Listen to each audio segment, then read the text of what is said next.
Bienvenidos a un nuevo programa de Caminos de Esperanza. Este primer día hábil de diciembre, claro, y nos recibió en esta hermosa ciudad de Talca con un día fresco. Fresco, claro, porque en comparación con los días anteriores donde el calor había predominado, hoy nos levantamos y está súper agradable y sigue agradable el día. Y esperamos que siga así. Pero para irnos directo al grano, el día de hoy vamos a hablar de un tema muy importante, sobre todo para los padres. Claro, hace unas semanas atrás conversamos con la psicóloga y la trabajadora social de acá de Talca sobre las pataletas de los niños, pero el día de hoy vamos a hablar de otro tema también relevante. Es el tipo de crianza, los tipos de crianzas. Y para eso estamos con el psicólogo del Programa de Protección Focalizada PPF Nanihue, Eduardo Alarcón. ¿Cómo estás, Eduardo? Muy bien, buenos días a todos los oyentes. ¿Viajando desde Molina?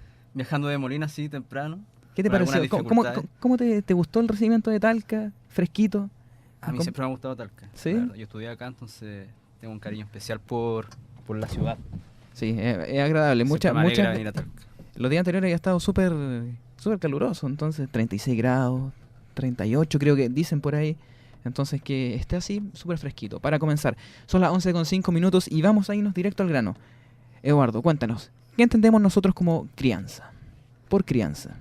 ¿Qué se entiende por crianza? Por crianza se entiende un proceso educativo, ¿cierto? De los adultos responsables de los niños más pequeños, sean padres, abuelos, tíos, ¿cierto? A veces profesores. Y la crianza está enmarcada dentro de una categoría más grande que tiene que ver con las competencias parentales. Es parte de un conjunto mayor que se asocia, por ejemplo, a la capacidad de apego, a la empatía que tienen los adultos con respecto a las necesidades de los niños, a la capacidad de los adultos de participar, por ejemplo, en redes sociales, participar del entorno, comunicarse en los colegios, con los SFAM, con los distintos entes de los cuales el niño participa. Y dentro de estos tres factores también se incluyen los modelos de crianza. Y el modelo de crianza tiene que ver con cómo nosotros educamos a nuestros hijos. Cómo lo educamos en la casa, cómo lo educamos con respecto a los hábitos, cómo lo educamos con respecto a su expresión emocional, a regular sus emociones, si logran controlar sus frustraciones o no, si hacen rabietas. Eso tiene que ver principalmente con los estilos de crianza. Y por supuesto hay diferentes, al hablar de estilo, por supuesto, uno puede ir discriminando ciertas conductas en los papás. Hay estilos que son más autoritarios, hay estilos que son más empáticos, más afectivos, y el otro polo, que nos preocupa siempre a los psicólogos, los trabajadores sociales, en especial mis colegas que trabajan en un programa PPF y en otros PRM también, es el polo de los maltratos. Y cuando hay maltratos, generalmente el estilo de crianza tiene dificultades. Y se puede decir que se van al polo de lo permisivo y lo autoritario. Ese es como el polo opuesto de lo que nosotros queremos desarrollar en los programas. Es como lo que queremos ir rehabilitando, se puede decir, a nivel parental, ¿cierto? Llegan muchos papás con dificultades en su modelo de crianza y nosotros tratamos de moverlos desde ese polo al polo más autoritativo y más empático con respecto a los niños. Dentro de estos modelos de crianza, ¿existen tipos de crianza? ¿Cuáles son? Los que estaba comentando.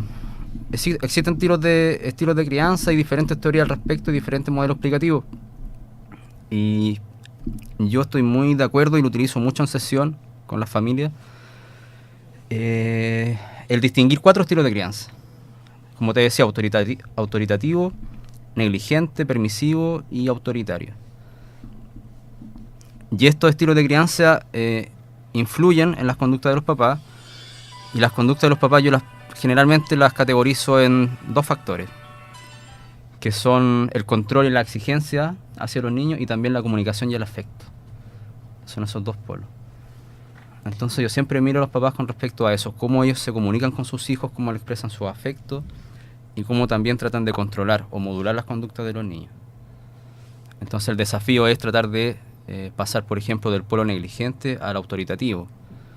Por ejemplo, un papá negligente, un papá que tiene baja comunicación, baja capacidad de expresar el afecto a sus hijos y también baja capacidad de controlarlo. No hay norma en la casa, o hay muy pocas normas. Entonces después el niño va al colegio y como no hay una estructura en la casa, es muy difícil que se adapte la estructura también del colegio. Entonces ahí empiezan los reclamos hacia el papá se empieza a estresar, y como no tiene otra forma de criarlo, empieza a hacerse un círculo vicioso. Tú me hablas de los estilos parentales, pero de una forma más técnica. Ejemplifiquémoslos para que quienes nos están escuchando puedan relacionar esto con las vivencias cotidianas. Por ejemplo, tú que te relacionas constantemente con esto, ¿qué ejemplo nos puedes citar para relacionar esto con la habitualidad de las personas? Un ejemplo de que, por ejemplo, un papá negligente. De cualquiera de los estilos parentales. Mira, por ejemplo, lo que yo he visto, cuando un papá tiene ciertas conductas negligentes o falla en su capacidad de expresar afecto o comunicación al niño, siempre tiene que ver, está ligado a su historia de vida. Generalmente. No te puedo decir que es una verdad absoluta, pero yo generalmente he visto eso.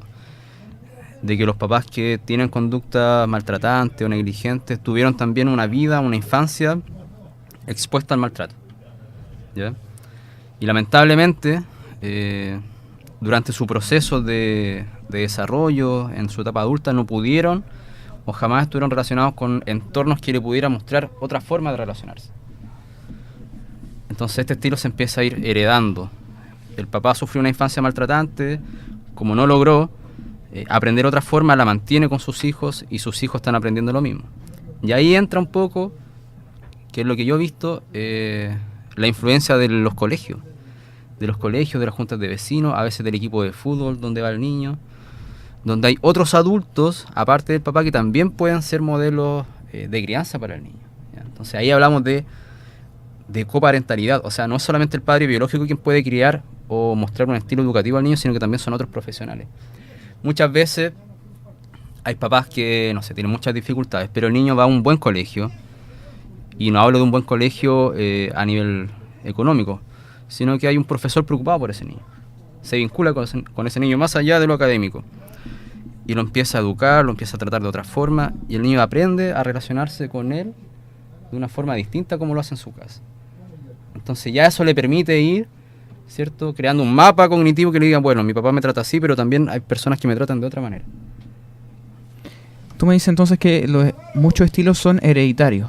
¿Cómo pueden hacer ese cambio de chip aquellos padres para poder eliminar un poco esta forma de crianza y poder, no sé, hacerlo diferente, acercarse a algún profesional? Porque es difícil pensar que por sí solos puedan eliminar ese tabú que existe con anterioridad. Sí, por algo, sí. Mira, te voy a dar un ejemplo. La otra vez conversaba con un papá y él me comentaba su historia de infancia, cómo era su niñez. Y me dijo de que él vivía en el campo, estoy hablando hace unos 60 años atrás.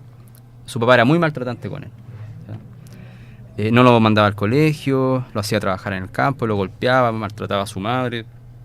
Él era testigo de estas discusiones de los papás. Pero uno lo ve hoy en día y él es un papá súper bueno con sus hijos. Entonces yo me preguntaba, bueno, ¿cómo este señor logró este cambio sin haber participado antes de un proceso terapéutico, un proceso, se puede decir, psicosocial? Y le pregunté a este señor y él me dijo que él, pese a todo lo que le había dicho su papá, él lo quería. Y yo le preguntaba, bueno, pero ¿por qué lo quiere? Y él dijo, porque un hombre debe querer y cuidar a su familia. Y yo le pregunté, bueno, y es como un mandato que él tenía, es una idea que guiaba su conducta. ¿Y quién le enseñó eso? Y él me dijo que un profesor. Me dijo un profesor, siempre me dijo que un hombre debía cuidar a su familia. Y le pregunté cómo era la relación con ese profesor. Me dijo, no, ese profesor me ayudaba, me retaba en las cosas que yo hacía mal. Y mi papá no hacía eso. Entonces, ese mandato lo ayudó a él a crear una visión de sí mismo distinta a la de su papá. Y gracias a eso se puede decir, y quizás otras muchas cosas, pero yo lo asocio a eso, que él logró tener una crianza muy distinta con sus hijos. Entonces sí, el maltrato se hereda, pero también se puede desaprender. Y se puede desaprender a través de las relaciones con los otros. Por eso hay un refrán que dice que el niño es criado por una tribu, no solamente por una familia. Es la tribu quien cría al niño. Y la tribu podemos hablar de colegio, equipo de fútbol, junta de vecinos, amigos, los papás de los compañeros. Entonces no es solamente el papá biológico quien cría, sino que es toda la comunidad. Y eso es lo que cuesta entender aún. Claro, es importante eso.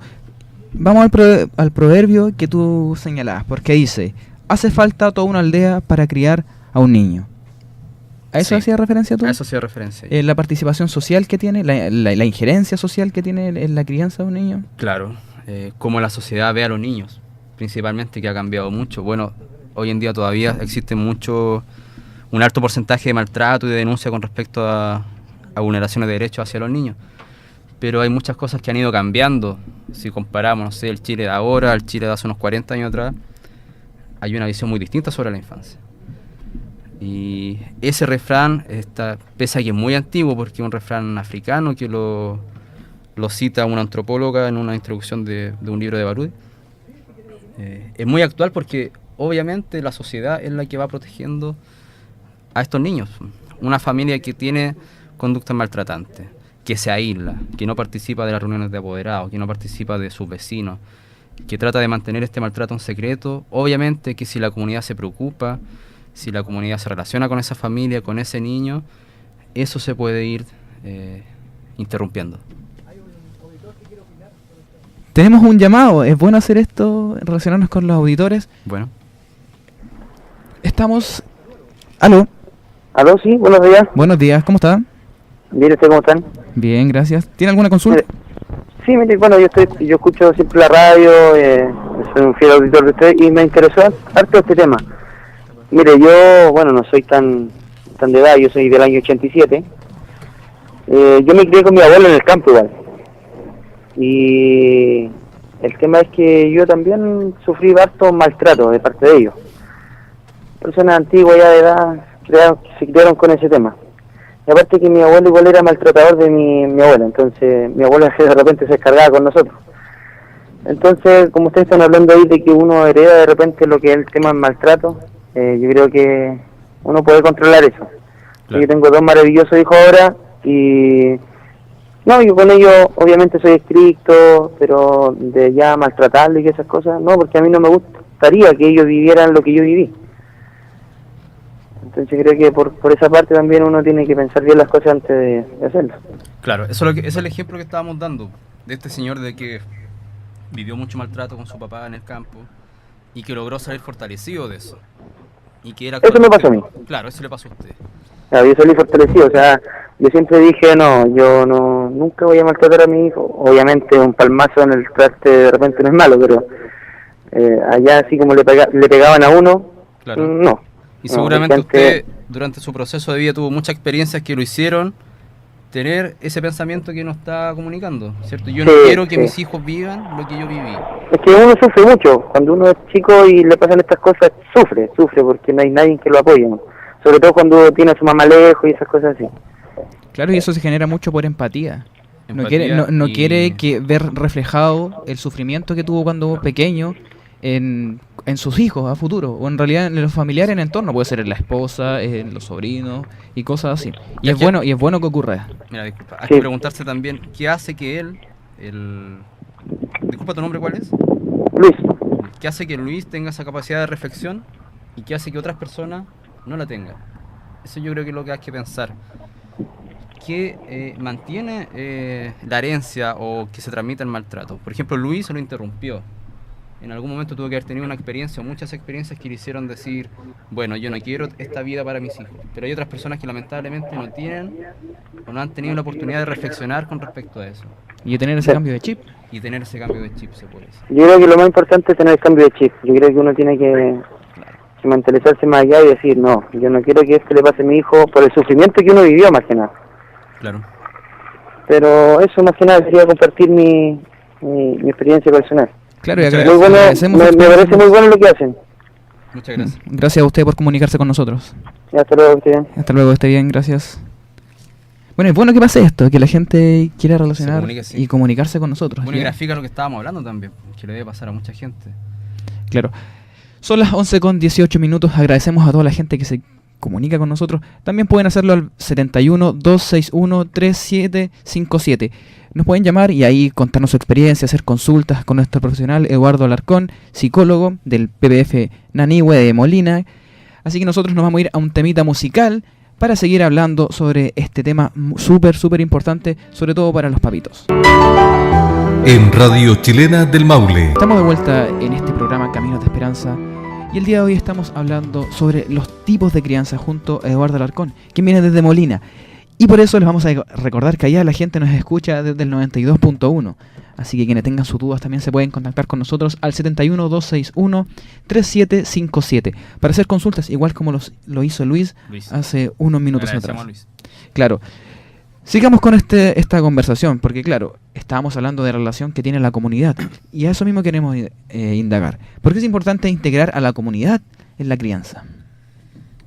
Bueno, como decía anteriormente, la comunidad es un factor importantísimo en cambiar la visión que hay con respecto a la crianza de los niños. Ayuda a cuestionar las prácticas que tienen los papás. Por ejemplo, no sé, imagínate 10 años atrás. 10 años atrás, una persona que fumaba en un restaurante ¿era cuestionada? No. No recibía un castigo social, ¿cierto? Porque estaba validado. Si hoy en día yo voy a un restaurante y prendo un cigarro, ¿qué me va a pasar? Obviamente, aparte de la multa, y el rechazo social. Mirada fea, o alguien se va a parar y me va a solicitar que me vaya. Bueno, esa función, ¿cierto? Ese castigo social a esa conducta también se está dando muy fuerte actualmente con respecto a la crianza de los niños, ¿cierto? Antiguamente, si yo veía a un niño, no sé, que era retado fuertemente o golpeado por su mamá en la micro, por ejemplo, o en la feria o en el centro, muy poca gente cuestionaría eso, ¿cierto? Claro.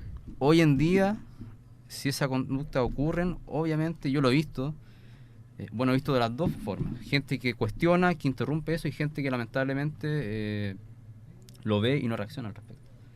Pero hoy día toda la información que hay, las campañas que se hacen, los programas que realizan actividad a nivel de colegio, de fundaciones, de municipalidad, instan, ¿cierto?, a que uno cuando ve una situación de maltrato se active, lo cuestione, lo castigue. Y en eso la sociedad tiene un papel importante, ¿cierto? Yo por eso digo que la sociedad puede cuestionar eso, puede ir cambiando la práctica de los papás. Pero claro, nosotros hablamos que existe un cambio de chip en la persona, pero también, si lo comparamos con años anteriores como lo hacías tú, también existe un cambio en la sociedad. Ya no ya no lo miran como algo habitual el maltrato, por ejemplo, en público, y lo hemos visto reflejado en experimentos sociales como lo hacen programas de televisión, canales de YouTube, donde ponen alguna situación hipotética y la gente reacciona, ya sea maltrato, el maltrato en general, ya en diferentes facetas. Yo creo que la dificultad está en que aún falta mucho para que las familias entiendan de que el grupo familiar no es un círculo cerrado. Entonces el papá o la mamá o cualquier adulto que maltrate a un niño aún piensan algunas personas de que son dueños de los niños. Claro. Que son un objeto, que los codifican, que son parte de su autoridad. Y mira, y disculpa que te interrumpa, pero muchas veces uno al ver una acción de que una madre o un padre está golpeando, el argumento más fácil de ellos es que yo soy el papá, yo soy la mamá. Yo soy el papá, sí. Entonces, y ahí se ha reflejado lo que tú dices, pues se creen dueños y con el derecho y la autoridad de poder hacer lo que quieran con ellos. Y la mirada de cambio a eso es la parentalidad social, es decir, la sociedad también es parte de la crianza de los niños y ahí encerramos el círculo. Pero mira, también hay casos opuestos donde muchas veces los niños son reacios a poder adquirir estos cambios, ¿ya? Muchas veces hemos visto que los jóvenes como que se aíslan mucho en relacionarse con cualquier grupo social. Y yo creo que ahí está la labor que debemos cumplir todos como sociedad, como comunidad. Sobre todo, no estoy echándole todo la pega a ustedes, pero los profesionales que se orientan a esto, que están destinados. Porque hay niños que les cuesta, por las dificultades que tienen, les cuesta integrarse a equipos de fútbol, a su curso y cosas así. Pueden ser por características personales, puede ser por etapa evolutiva, o sea, un adolescente más reacio a involucrarse en otro grupo, ¿cierto? Se aíslan, están en una etapa donde empiezan a ¿cómo se puede decir? A encerrarse en sí mismos. Pero nosotros debemos ir facilitando el acceso a esas cosas, facilitando el acceso a que los niños compartan con otros niños, a que los niños vean otras realidades también. Por ejemplo, imagínate un niño de una residencia. un niño en una residencia que no tiene adultos significativos, que por alguna razón, no sé, por fallecimiento, por un accidente, lamentablemente, en su vida no hay ningún adulto significativo. ¿Cómo va a ser la crianza de ese niño? ¿Va a vivir la misma experiencia que un niño que tiene sus padres, sus tíos, sus abuelos? Por supuesto que no, ¿cierto? No, es complicado. Es complicado. Entonces, ¿quién puede, no sé si reemplazar, pero quién puede tomar ese lugar? Claro, y ser la figura. Y ser la figura, ¿cierto? La imagen donde este niño pueda Proyectar, ¿cierto? Interiorizar una imagen de o hombre o mujer, no sé, empático, preocupado de los demás, buen amigo, buen compañero. Entonces, por eso es muy importante entender que no solamente los papás biológicos son los que están a cargo de la crianza, sino que también pueden ser otras figuras. Y esas figuras tienden a fortalecer las capacidades de resiliencia de estos niños. ¿Sí? Sea un niño de residencia, sea un niño con familia multiproblemática. Espérate. Tengo la idea. Ahí está. Estas personas ajenas a la familia pueden ejercer un cambio significativo en la vida de estos niños. Eso es lo que quería decir. Se me había atravesado con otra idea. Y Mira, uno lo puede hacer. Antes de cerrar este primer bloque, me surgió una pregunta. Muchas veces en el ámbito de la adopción había escuchado a personas que antes de adoptar solicitaban los antecedentes de los niños, ¿ya? Con el fin de saber cómo eran sus padres. ¿Ya? La pregunta es, ¿existe alguna relación con la herencia biológica sobre la acción que hacen los niños o cómo se comportan? Si el niño Por ejemplo, hereda si las los conductas de los papás. claro, si los padres fueron violentos, si los padres... Si un papá fue violento, y tú dices que... Sin haberse conocido, sin haber tenido una relación O sea, constante. la herencia biológica siempre va a estar, está comprobada, uno hereda, por supuesto, mucha información genética, etcétera. Pero el ambiente es fundamental también. Es decir, la herencia no te determina tu historia de vida. Al contrario. Y eso es lo bonito de esto. Y lo bonito del trabajo de nosotros, porque nosotros somos el ambiente de estos niños. Entonces, si un niño viene de un papá que fue, no sé, alcohólico, violento, etcétera, el niño no tiene por qué heredar esas conductas, al contrario. El niño puede ser completamente distinto a su papá. La herencia biológica está, por supuesto que sí, en el carácter del niño, en su apariencia física, en su genotipo, fenotipo, todas esas cosas. Pero el ambiente es fundamental. Entonces, si yo tengo a un niño en un ambiente nutridor, de contención, de afecto, de apoyo, de estimulación, por supuesto que ese niño va a tener muchas capacidades que le van a hacer desarrollarse como un ser humano cariñoso, empático, y que pueda tener una vida o lograr tener una vida feliz, que es como la meta principal de la Convención y de los Derechos del Niño, ¿cierto? Que el niño tenga una vida feliz. Yo creo que en esa frase se resume todo el tema de los derechos y de la Convención. Perfecto, son las 11:31 y estamos hablando sobre los tipos de crianza. Ya terminando este primer bloque, les informamos que nos pueden escuchar en el 90.9 acá en Talca, en el 1090 por la señal AM, y también nos escuchan desde Molina en el 92.1. Quienes tengan dudas, consultas o quieran contarnos alguna historia, la pueden hacer al 71-261-3757. Nos vamos a ir a una pausa comercial y seguimos hablando sobre los tipos de crianza junto acá al psicólogo del PPF Nanihue, Eduardo Alarcón. Siendo las 11:41 y 35 segundos, continuamos acá con el programa Caminos de Esperanza en el 90.9 FM acá en Talca. También nos pueden escuchar en el 92.1 en Molina y en la señal AM en el 1090. Estamos con Eduardo Alarcón, psicólogo del PPF Nanihue, y estamos hablando sobre los tipos de crianza. Claro, y ahora vamos a seguir indagando un poco más allá y vamos a comenzar con una pregunta. ¿Qué son los buenos tratos y cuáles son? ¿Qué son los buenos tratos y cuáles son? Bueno, conductas de buen trato se asocian a conductas de respeto, conductas que aseguren el bienestar de los niños, ¿cierto? Que sean atendidos, que sean protegidos, que sean cuidados, que sean educados adecuadamente. Yo creo que dentro de esos factores caben todas las conductas. Pueden ser conductas microconductas, como se dice, o conductas macro. Por ejemplo, no sé, que yo me preocupe de diferenciar cuando el niño llora por hambre, cuando el niño llora porque se hizo pipí, que yo note en la carita de mi hijo, en su postura corporal, cuando está triste, cuando está alegre, cuando está preocupado. Entonces, desde conductas muy mínimas hasta conductas muy generales, por ejemplo, que yo me preocupe de matricular a mi hijo en el colegio en la fecha adecuada. Todas esas conductas tienen que ver con el buen trato, ¿cierto? Cualquier conducta que garantice el bienestar del niño, que favorezca su desarrollo, son conductas de buen trato. Entonces, si tú me pides una lista de conductas de buen trato, yo creo que no terminaríamos nunca. Claro.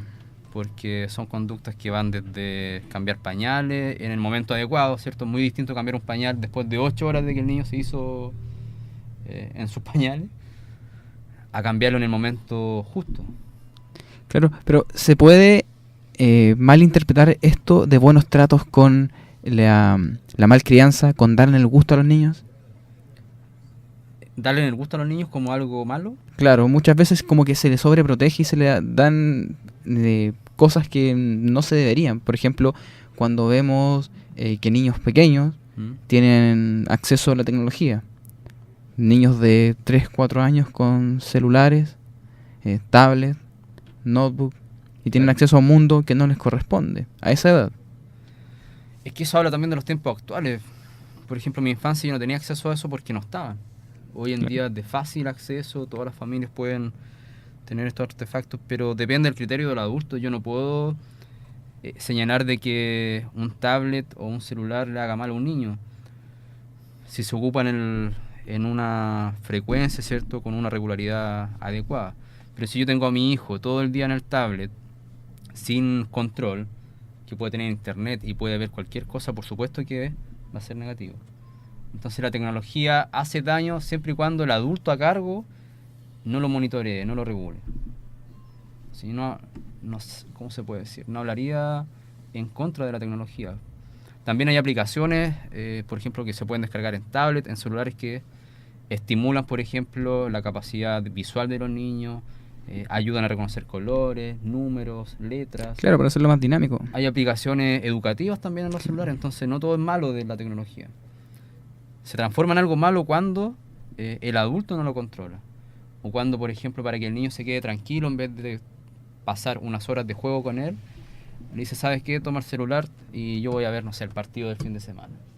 O toma el celular y yo voy a salir con mis amigos. Claro, como para liberarse un poco. Pero lo que iba yo es al tema de darle en el gusto a todo, sin considerar si es bueno y es malo. Porque muchas veces los niños sobreexigen y terminan en lo que conversábamos hace un rato atrás, claro, antes de iniciar el programa, sobre el tema de las pataletas. ¿Ya? Muchas veces los niños le entregan todas las cosas que quieren y terminan haciendo pataletas. Entonces muchas veces quizás los padres pueden malinterpretar el tema de tratarlos bien con darle todas las cosas. Claro, lo utilizan como una estrategia, dice. Claro. Como para que mi niño, mi hijo o mi hija esté tranquilo, yo le doy todo lo que él me solicita. Todo lo que quiere. Yo creo que eso se debe evitar. ¿Sí? Es una estrategia que no es aconsejable, darle todo lo que el niño quiere. ¿Por qué? Porque hay que pensar cómo son los niños. Que el niño está en un proceso de desarrollo, su cerebro no está completamente desarrollado. Los niños son impulsivos, son egocéntricos, para ellos piensan que son el centro de todo, ¿cierto? Y que lo pueden tener todo. No tienen capacidad de reflexión al respecto. Entonces, ¿cuál es la función del adulto? El adulto, por supuesto que su cerebro está desarrollado, tiene capacidad de reflexión, el adulto tiene capacidad de planificación. Entonces, él debe hacer la parte, se puede decir, la parte del cerebro que el niño todavía no desarrolla, ¿ya? Que tiene que ver con regular sus impulsos, que tiene que ver con regular sus emociones, que tiene que ver con aprender de que no puede tener acceso a todo, ¿cierto? Entonces eso lo enseñan los adultos.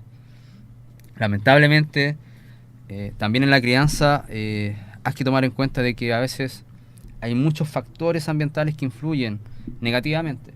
Imagínate un papá o una mamá que llega a las 8:30 de la tarde del trabajo, que tuvo un accidente en su automóvil, que está en el automóvil, claro, que despidieron a su esposo del trabajo hace poco, que su abuela está enferma, que tiene muchos factores estresantes, y el niño está haciendo pataleta. En ese estado de estrés, ¿cómo va a reaccionar esa adulta con el niño? ¿Va a reaccionar bien o le va a costar un poquito? Obviamente que le va a costar un poquito porque va a estar cansada, va a estar preocupada, va a tener la cabeza en otras partes y lo único que quiere es dormir. ¿Y qué hace al respecto? Le pasa el celular al niño para que se quede tranquilo. Entonces ahí ves cómo el entorno, los factores ambientales influyen en la crianza del niño. Y ahí culpamos a la tecnología, ¿cierto? Bueno, es la tecnología la que le hace mal al niño. Pero ¿quién maneja la tecnología? Claro, ¿Quién le los da el padres. acceso a la tecnología? ¿Y por qué en un momento determinado yo le digo, ya, sabes qué, toma el celular? Claro, y ¿quién regula la tecnología? es quien regula la tecnología. Sí. Entonces la tecnología no es mala si se ocupa bien. ¿Cuáles Como son, ¿Cuáles son los componentes de las relaciones afectivas para forjar una persona sana? Bueno, va a sonar un poco romántico, pero yo creo que el amor es la frase fundamental para formar una persona sana. Y suena quizás cliché o sacado de una canción de Arjona, puede ser. Pero el amor está comprobado biológicamente. O sea, Humberto Maturana dice, el amor es lo más importante para que una persona se desarrolle de una manera íntegra, plena, ¿cierto? Y el amor en todas sus formas, o sea, amor de padres, de abuelos, de tíos, de compañeros, de amigos. Y el amor que es la aceptación y el respeto por el otro, ¿cierto? Y el cuidado por el otro. Yo creo que por ahí va el tema de cómo la relación afectiva genera personas que también son afectivas, ¿cierto? Ahora, ¿cómo hacemos que todas las personas sean así? Y eso es lo complejo, y eso es el desafío de nuestro trabajo, ¿cierto? Generar el cambio. Como una persona que trata mal al otro logre reflexionar, pensar y decir, bueno, quiero relacionarme de otra forma. Ahí entramos nosotros, como profesionales psicosociales, ¿cierto? Pero también entras tú, entra el profesor, entra la tía del aseo, entra la secretaria, entran todos. Entonces, entornos de buen trato y maltrato hay en todas partes, no solamente en la familia, en los trabajos también, ¿cierto? También se debe cuidar el buen trato. Es muy diferente llegar a la casa después de un buen ambiente laboral que después de un mal ambiente laboral. Eso también se transmite después en los niños. Entonces, todo está relacionado. Pero y esto es transversal para todas las edades porque sabemos que los niños en diferentes etapas se comportan de diferentes formas. Sí, sabemos que los niños... Por ejemplo, es diferente a un adolescente, entregarle amor a un adolescente. Uno a esa edad no quiere nada con los padres. Un abrazo es como me estás atacando, déjame. Claro, sí, es mal visto por el adolescente. Entonces, la labor es cómo entregarle amor a niños de diferentes edades. Es más, claro, es fácil a un niño entre los 2 y los 4 años, Sí. por ejemplo. Pero ya mientras a la edad que va avanzando, se hace más complejo. O sea, se hace complejo, claro, porque uno debe ir adaptando su forma de relacionarse con la edad de su hijo, ¿cierto? Como dices tú, es muy diferente tratar a un adolescente, abrazarlo que abrazar a un niño de 3 años. Pero hay que pensar también de que el adolescente no nació adolescente. El adolescente se hizo, ¿cierto?, en un proceso y en ese proceso tuvo ese papá. Entonces, si ese papá logró entregarle afecto, cuidado al niño durante todo su desarrollo hasta la adolescencia, obviamente que el adolescente lo va a querer, porque el papá le entregó mucho amor. Pero el papá lo que debe hacer es buscar estrategias o habilidades para expresarle su amor de otra forma. Y ahí también, para hablar un poco de la teoría, uno puede diferenciar entre competencias parentales y habilidades parentales. ¿Ya? ¿Cuál es la diferencia? Las competencias parentales tienen que ver con cuidar, con proteger, ¿cierto? Con mostrar afecto, lo que dicen un poco los libros, los manuales. Pero las habilidades es en momentos de estrés, en momentos de dificultades, cómo yo logro, a pesar de todos mis problemas, entregar una buena crianza, entregar afecto, cuidados, normar, ¿cierto?, a mis hijos. Esa es la diferencia. ¿Y cómo Por se- ejemplo, es muy distinto que yo maneje, siempre pongo este ejemplo porque es muy gráfico, manejar un auto en un día despejado, con la carretera vacía, a manejar un auto en subida, con lluvia y en un camino de tierra, ¿cierto? Claro. Una persona que aprende recién a manejar, le va a costar mucho manejar en un cerro con lluvia, porque no tiene la habilidad, ¿cierto? Entonces, un papá que se estresa rápido, que se ofusca, que tiene problemas en su trabajo, en su familia, con sus amigos, que tuvo un accidente hace poco, que tiene muchas deudas, está manejando un auto por un cerro, ¿cierto?, con una avalancha enfrente. Entonces él debe ser hábil en ir adaptándose a los cambios de sus hijos. ¿Y cómo sabemos si una persona es competente o es hábil? ¿Cómo sabemos si una persona es competente o hábil? Si logra garantizar el bienestar de los niños.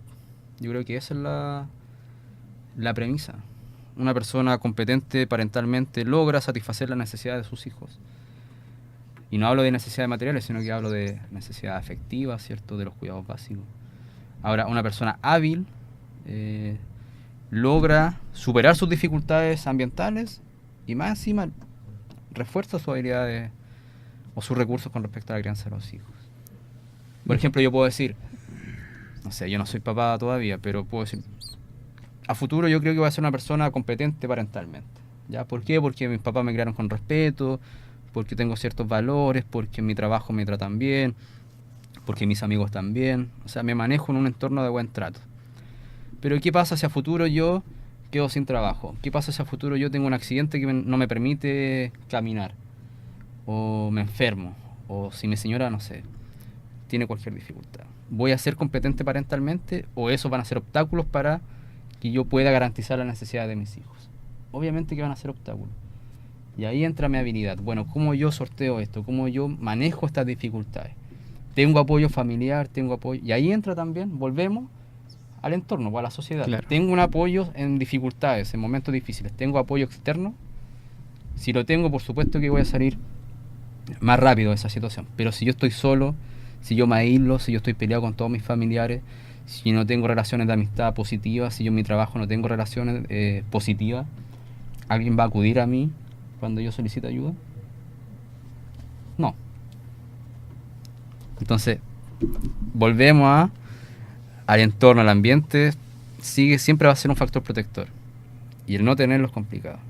Y el no tenerlo significa que el estilo de crianza se nos va a hacer más difícil. Y vamos a caer en el polo negligente, en el polo castigador, maltratante. Mira, y respecto a las crisis normativas, ¿qué son estas crisis normativas y las no normativas? Bueno, cuando hablábamos de las distintas etapas de los niños, las familias también tienen distintas etapas. Niños recién nacidos, ¿cierto? Niños en edad escolar, preescolar, adolescente. Las etapas normativas son etapas normales al desarrollo de una familia, que todas las familias las viven, ¿cierto? Que los hijos en alguna edad adulta se van de la casa, que los hijos tienen pareja, se casan, etc. Y las crisis no normativas son crisis que son inesperadas. Por ejemplo, lo que te hablaba yo, ¿cierto? Un accidente nadie lo espera. Que uno pierda el trabajo, nadie no está pensando en eso, pero pasa a veces. Entonces, ¿cómo lo enfrentan? ¿Cómo lo enfrento? ¿Cierto? ¿Cómo enfrento yo el fallecimiento de mi abuela o de mi mamá en una etapa en que mi hijo está chico? ¿Cómo enfrento yo, no sé, el cáncer de mi pareja cuando mi hijo está en la adolescencia? Entonces, esas son etapas no normativas que no están planificadas en la familia. Aparecen de repente. Pero las normativas no, esas todas las familias las viven. Son etapas que te van marcando o hay hitos que te van pasando de un periodo a otro. Esa es la diferencia. Y para ser papá nosotros debemos lidiar con las crisis normativas y las crisis no normativas. Perfecto. Mira, Eduardo, ¿qué capacidades trae consigo el buen trato en la crianza? ¿Cómo se refleja esto? ¿Qué cosa? ¿Cómo se refleja? Las capacidades que trae consigo la buena crianza. El resultado que tiene la buena crianza en los niños, ¿cómo se Claro. refleja? Se refleja en adultos que son afectivos con los otros, que tratan bien a los otros, que demuestran cuidados, que expresan amor. Yo diría que la buena crianza, no sé si decirlo buena crianza, pero una buen persona trato. que ha sido amado, cuidado, va a ser por supuesto un adulto que va a hacer lo mismo con el otro. Entonces yo creo que las capacidades se refuerzan en eso, en ser un sujeto capaz de empatizar con el otro, respetarlo y quererlo. Como nos señalaba don Luis. Como lo señalaba don Luis, ¿cierto? Perfecto. Son las 11:56 y ya tenemos que despedirnos. ¿Se nos hizo corto el espacio? Sí, se hizo corto. Un tema muy dinámico. Pensé que se iba a hacer más largo. No, pero bueno, es bueno tocar estos temas y también para toda la gente que nos escucha. Es bueno interactuar también con los auditores y espero que para la próxima edición también siga. Ojalá volvernos a encontrar acá y hablar de otro tema. Ojalá, pues. Y antes de terminar quisiera mandar un saludo a mis colegas del PPF de Molina. Ya, un saludo y un abrazo para los chiquillos allá en Molina. Y a toda la gente que conozco de la Fundación Caleta. Claro, agradecemos a todos quienes nos escucharon el día de hoy, comenzando el mes de diciembre. Se viene Navidad, qué rica fecha. Navidad, Año Nuevo. Bueno, también una fecha que estresa un poco a los papás, ¿no? También. Entonces Así también que, ahí... ojalá que estén escuchando. Sí, ojo con que la Navidad no obstaculice, ¿cierto? Claro, las Lo relaciones. más importante. Agradecemos tu visita, tu participación acá, Eduardo, y los dejo invitados para la próxima semana para un nuevo programa Caminos de Esperanza. Los dejamos, son las 11:57. Agradecemos a todos quienes nos escucharon. Muchas gracias. Gracias, Eduardo. Muchas gracias a ustedes. Adiós.